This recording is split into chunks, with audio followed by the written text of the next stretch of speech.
2 days later. Now, there was another eyewitness that day, Dr. Whiting, a dentist, and he was working on a patient upstairs in his office just behind that door. Dr. Whiting, can you recount for us your observations of what took place that day? Well, it was just before 2 o'clock when I heard the first shot ring out. I was with the patient, Addie Murray, and we both looked at each other in surprise. Then I remember there was some circus show coming to town that weekend, so I surmised it must have been some kind of promotion for the event. But when the shots continued, I came out onto this perch here to see what was going on, and in just a few moments I realized our bank was under attack. There seemed to be one man in particular who was in charge, and he was shouting orders to the rest of the men on horseback. I later came to know that man as Cole Younger, and as they rode back and forth up and down the street, the men were shouting orders while indiscriminately firing at our unarmed citizens. Well, in the midst of this violence, I saw a man running down the sidewalk, the brigands firing their guns as they ordered him back inside.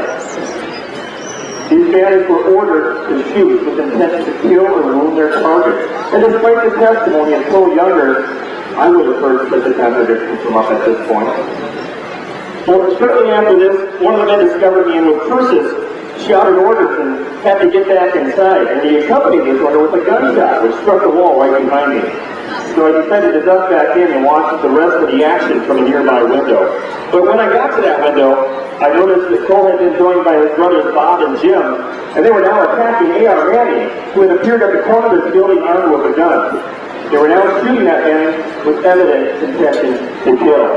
While this duel was going on, Cole shouted to his brothers to charge up on him. And then he told them to shoot through the stairs, which they did a number of times. And then upon seeing me, Cole said, "Shoot that man up in the window." And I ducked back in and dared not look again until those would-be robbers made a hasty retreat to the south with little to show but blood for their efforts. While this was a tragic day for our community, it did show the true mettle of our otherwise peace-loving citizens. And the loss of Joseph Lee Haywood was a devastating blow to us all. To think the man had survived some of the deadliest battles of the Civil War, only to lose his life at the hands of the cowardly Frank James. Also to add was the death of the Swede, the citizen on the street. He died a few days later. I'll pay the memory to this day all the way to my grave.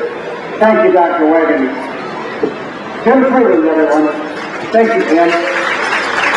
Now, where the place should be.